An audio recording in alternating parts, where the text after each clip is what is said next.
اگه شما گیمر باشین یا اهل گیم باشید حتما اسم بازی ماینکرافت رو شنیدین.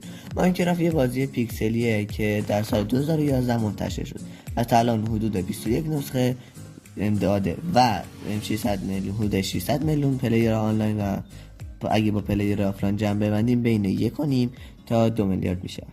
ماینکرافت پرفروش ترین بازی در دهه‌های اخیر بود. پس به خاطر بزرگی ماینکرافت شرایط زیادی به وجود اومده که سه تا از رایج‌ترین نال‌ها به ترتیب هیروبراین، نال و انتیتی 303 هستش. هیروبراین شکل استیوه ولی با چشمای سفید. استیو یکی از دو شخصیت اصلی ماینکرافت. نشانه‌های اومدن هیروبراین چه؟ 1. نداشتن برگ روی درختان. 2. کوه‌ها یا هر چیزی به طور صاف یک دست کنده شده باشه. 3. صدا عجیب که یک شلوار میشنوه. 4. اتفاقات عجیب. قدرت هیروبراین خیلی زیاده، مثلا میتونه بلاک‌ها رو بلند کنه، پرواز کنه، تلپورت کنه یا حتی ماوا رو اسپان کنه.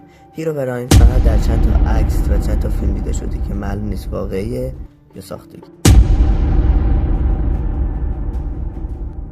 الان میخوام 4 تا دلیل بهتون بگم که هیروبراین واقعیه. 1. موجانگ توسعه دهنده بازی ماینکرافت در همه نسخه‌ها به ما گفت هیروبراین وجود نداره به جز نسخه. اون نسخه 1.16 بود. یعنی میخواد بگه که ما تو این نسخه هیروبراین اضافه کردم. 2. موجان گفت چون بیشتر بازیکنان ماینکرافت زیر 12 سال هستن از هیروبراین میترسن اگه اضافهش کنم. ولی این اصلا دلیل خوبی نیست چون خودش کلی صدای ترسناک و مابای ترسناک تو بازی قرار داده که حتی ممکن است از هیروبراین هم ترسناک‌تر باشه. 3. برای اینکه بازی یکم رمز و راز داشته باشه اینو اضافه کرده به بازی تا طرفدار بیشتری به بازی جذب شن. 4.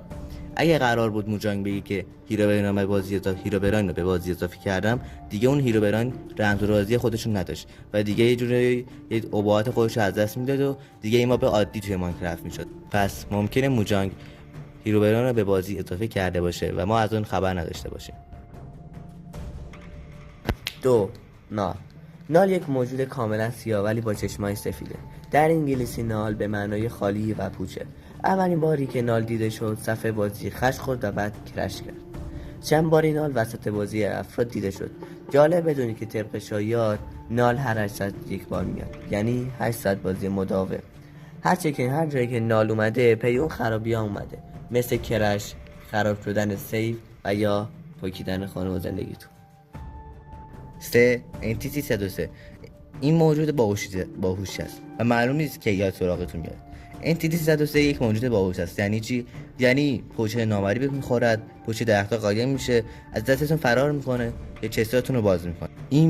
این موجود میتواند بلاک‌ها رو بردارد، بلاک‌ها رو بکند، پشت درختان قایم میشه. یکی از سازندگان این بازی ایده عجیبی داشت که هیچ کسی موافق نبود، مثل جنگل‌های رنگین کمانی و این چیز چرت و پرتا.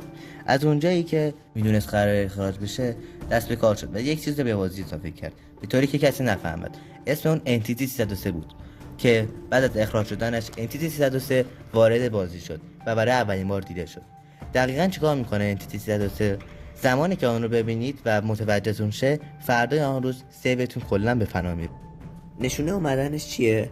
زمانی که بازیتون خیلی لگ میخوره در این صورت بهتره به خونتون برید و سعی کنید اطراف رو نگاه نکنید تا نبینیدش، البته اگه سیوتون براتون مهمه.